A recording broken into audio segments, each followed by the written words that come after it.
¿Creías conocer toda la verdad sobre BTS en México? Lo que ocurrió durante uno de sus momentos más emotivos también estuvo rodeado de controversias, rumores y reacciones que dividieron a miles de fans. Antes de continuar, suscríbete al canal y deja tu me gusta, ya que estas acciones ayudan a YouTube a recomendar nuestros videos a más personas y permiten que la comunidad siga creciendo. Si deseas apoyar aún más el canal, puedes enviarnos un Super Thanks. Y si no puedes hacerlo, cuéntanos en los comentarios qué fue lo que más te sorprendió de esta historia. Quédate hasta el final, porque la última revelación podría cambiar por completo todo lo que creías saber sobre este inolvidable momento de BTS en México. El 12 de julio de 2014 quedó grabado en la memoria colectiva del Army mexicano como una fecha que transformó para siempre la relación entre BTS y América Latina, un momento que ninguno de los presentes esa noche en el Pepsi Center WTC de Ciudad de México olvidaría jamás. Porque lo que sucedió allí desbordó cualquier expectativa que tanto el grupo como sus seguidores pudieran haberse formado antes de ese encuentro histórico y cargado de emoción genuina. Era la primera vez que los 7 integrantes de Bangtan Yeondan pisaban suelo mexicano, y lo hacían en el marco de su gira mundial de Red Bullet,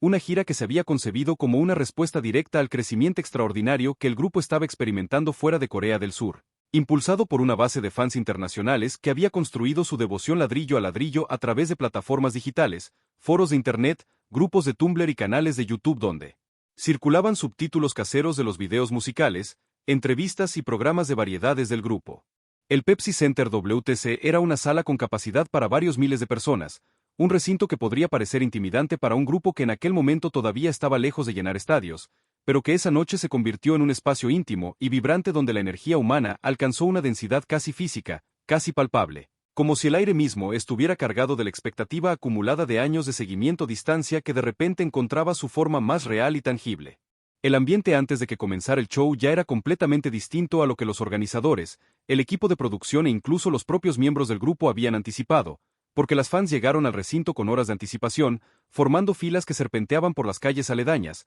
portando pancartas de colores vibrantes, vestidas con looks inspirados en los outfits de los videos musicales del grupo, gritando nombres y recitando letras de canciones en coreano con una precisión fonética que resultaba sorprendente para quienes no conocían la profundidad del compromiso del fandom latinoamericano con la cultura de sus artistas favoritos. Muchas de esas fans habían comenzado a seguir a BTS desde sus primeros pasos como grupo, desde los meses inmediatamente posteriores a su debut en junio de 2013, y habían vivido toda esa trayectoria desde la distancia, consolándose con la pantalla de un ordenador o un teléfono móvil, sabiendo que la probabilidad de verlos en vivo algún día era una esperanza preciosa pero incierta, un sueño que parecía pertenecer a un futuro lejano e indefinido y que de repente, de manera casi milagrosa, se había materializado en una fecha real, en una dirección real, en una ciudad real que era la suya, que era Ciudad de México, y eso lo cambiaba todo porque significaba que no tenían que cruzar océanos ni gastar dinero que no tenían para vivir ese momento, sino que el mundo que amaban había venido a encontrarlas a ellas.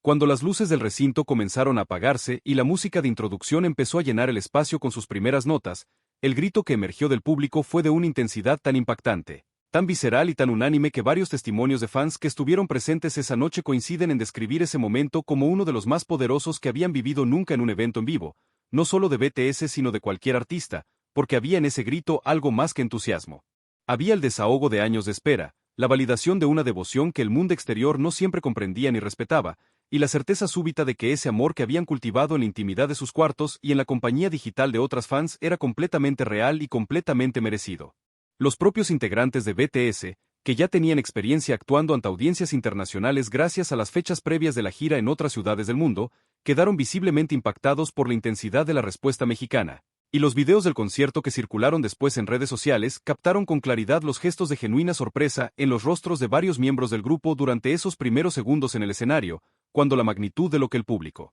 mexicano estaba entregando se hizo completamente evidente y los desbordó de una manera que ningún protocolo de concierto ni ninguna experiencia previa los había preparado del todo para manejar, porque el público latinoamericano tenía una manera de expresar su amor que era cuantitativamente y cualitativamente diferente a lo que el grupo había encontrado en otros territorios. Una de las características más extraordinarias y más comentadas de aquella noche del 12 de julio de 2014 fue el modo en que el público mexicano transformó lo que técnicamente era un concierto, es decir, una actuación donde el artista canta y el público escucha, en algo cualitativamente diferente y mucho más interesante. Una experiencia participativa total donde las fronteras entre performers y audiencia se disolvieron de una manera que resultó emotiva y poderosa para todos los involucrados. incluyendo los 7 integrantes de BTS que se encontraban sobre el escenario procesando en tiempo real lo que estaba ocurriendo frente a sus ojos. El fenómeno comenzó casi de inmediato, desde las primeras canciones del setlist, cuando el público no solo respondía a los momentos marcados como participativos en la estructura del show, sino que simplemente cantaba todo, cada línea, cada coro, cada ad-lib, con una energía y una exactitud que resultaban completamente desconcertantes viniendo de fans que habían aprendido ese material en un idioma que no era el suyo, el coreano, y que lo habían absorbido a través de grabaciones y videos, sin él. Beneficio de años de exposición orgánica a ese idioma que habría facilitado la adquisición de su sonoridad y su ritmo. Lo que hacía ese fenómeno especialmente significativo no era solo el hecho técnico de que miles de personas cantaran correctamente canciones en coreano, sino la intensidad emocional con la que lo hacían, la forma en que sus voces se fusionaban y se amplificaban mutuamente hasta alcanzar un volumen colectivo que en varios momentos del concierto, especialmente durante los coros más icónicos, superaba claramente el nivel del propio audio del sistema de sonido del recinto, de modo que lo que se escuchaba dominantemente en el espacio no era la voz amplificada de los integrantes de BTS, sino la voz masiva, coral y absolutamente entregada de los miles de fans que los rodeaban y que les devolvían sus propias canciones como un regalo envuelto en una emoción que era imposible de fingir porque emanaba de un lugar demasiado profundo y demasiado genuino para ser otra cosa que real. Este fenómeno de canto masivo tuvo consecuencias inmediatas y visibles en el comportamiento de los integrantes sobre el escenario, porque varios de ellos reaccionaron de maneras que no formaban parte del guión del show. Hubo momentos en que los micrófonos se alejaban de la boca para dejar que el público terminara la frase. Momentos en que algún miembro se quedaba quieto unos segundos simplemente escuchando lo que el público hacía con su música. Momentos en que la coreografía se interrumpía. Brevemente porque el artista necesitaba procesar emocionalmente lo que estaba ocurriendo antes de poder continuar. Y todos esos momentos de pausa y de escucha fueron captados por las cámaras de las fans y por los recuerdos de quienes estuvieron allí como evidencia de que lo que BTS experimentó en México esa noche no fue simplemente otro concierto de una gira internacional, sino un encuentro genuino y transformador con una forma de amor que los alcanzó en un lugar que no habían esperado ser alcanzados. La experiencia del coro masivo funcionó también como una especie de espejo musical donde el grupo podía ver y escuchar el impacto concreto de su trabajo reflejado en la voz de miles de personas que habían elegido memorizar sus canciones. Una elección que en sí misma constituye un acto de dedicación considerable y que cuando se manifiesta colectivamente adquiere una dimensión casi sagrada, la dimensión de un ritual compartido donde todos los participantes saben que están siendo parte de algo que los trasciende individualmente y que constituye una experiencia única e irrepetible que ninguna grabación puede capturar del todo porque su esencia reside en estar ahí, en ser uno de esos miles de cuerpos y voces que juntos crean algo que ninguno de ellos podría crear solo. Uno de los aspectos más humanos y más conmovedores de aquella primera noche de BTS en México fue la manera en que los integrantes del grupo respondieron visiblemente ante los proyectos visuales que el Army mexicano había preparado con semanas y meses de antelación. Proyectos que representaban no solo creatividad y dedicación logística, sino también una intención comunicativa muy precisa.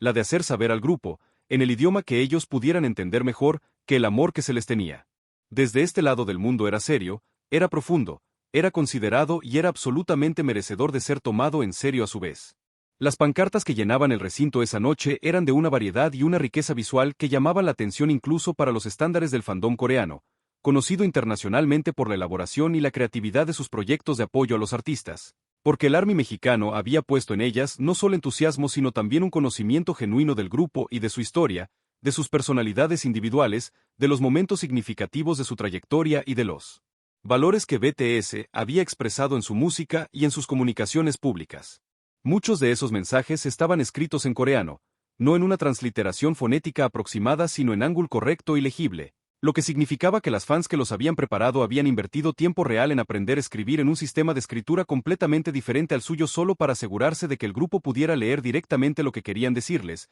sin intermediarios ni traducciones, y ese gesto en sí mismo, esa pequeña inversión lingüística que representaba horas de práctica y de aprendizaje, era una declaración implícita sobre la naturaleza del amor que el Army mexicano tenía por BTS.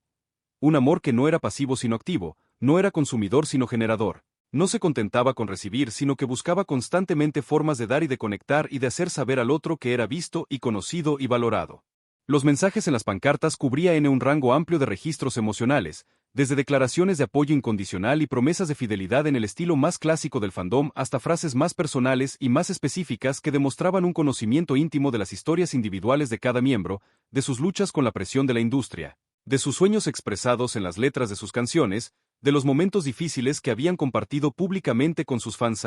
través de los canales de comunicación directa que BTS utilizaba con una frecuencia y una honestidad inusuales en el contexto del K-pop de esa época. Durante el show, varios integrantes mostraron reacciones que los asistentes describieron como de genuina sorpresa y emoción cuando sus miradas se encontraban con esas pancartas. Y los videos capturaron esos instantes de conexión visual con una claridad que permitía leer en los rostros de los artistas algo que iba más allá de la gratitud performativa habitual en el contexto de los conciertos. Había asombro real, había reconocimiento real, había una especie de pausa interior ante la evidencia de que el esfuerzo que esas fans habían hecho para comunicarse en su idioma era un acto de respeto y de amor que merecía ser recibido con toda la atención y toda la presencia que el momento requería. Varios testimonios de fans que tenían ubicaciones privilegiadas en el recinto esa noche describen cómo los miembros del grupo hacían contacto visual sostenido con diferentes secciones del público, no el contacto visual rápido y generalizado que forma parte del lenguaje corporal estándar de cualquier performer experimentado, sino algo más específico y más personal. Algo que se parecía más a la mirada de alguien que está intentando ver de verdad a las personas que tiene delante,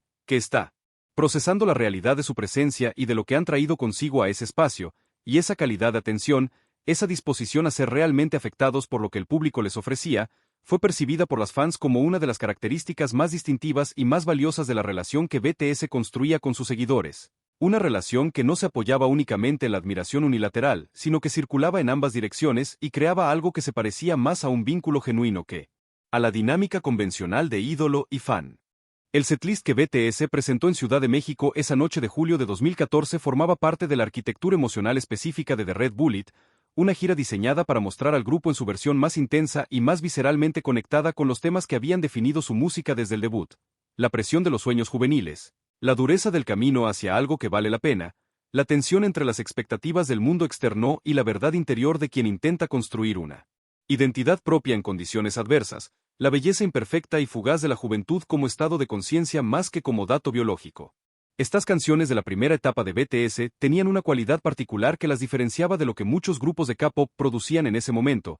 una cualidad que tenía que ver con la honestidad de sus letras y con la manera en que los propios integrantes se relacionaban con el material que cantaban, no desde la distancia segura del entretenimiento profesional, sino desde la cercanía incómoda y productiva de quien sabe que está cantando sobre cosas que le importan de verdad y que le costó algo articular. Canciones como las de la serie de mixtapes y EPs iniciales hablaban de la presión social sobre los jóvenes, de la cultura de la competencia académica, de la sensación de insuficiencia que se instala cuando el mundo te hace sentir que no eres suficiente a menos que alcances ciertos estándares de éxito convencional. Y esos temas resonaban con el público mexicano no de manera abstracta sino concreta y personal, porque los jóvenes que estaban en ese recinto esa noche conocían de primera mano las presiones de las que hablaban esas canciones, vivían en una sociedad que tenía sus propias versiones de esas expectativas y de esas angustias, y encontrarse con una música que las nombraba con claridad y con valentía, aunque lo hiciera en otro idioma y desde otra cultura, producía una experiencia de reconocimiento que era al mismo tiempo aliviadora y emocionalmente intensa.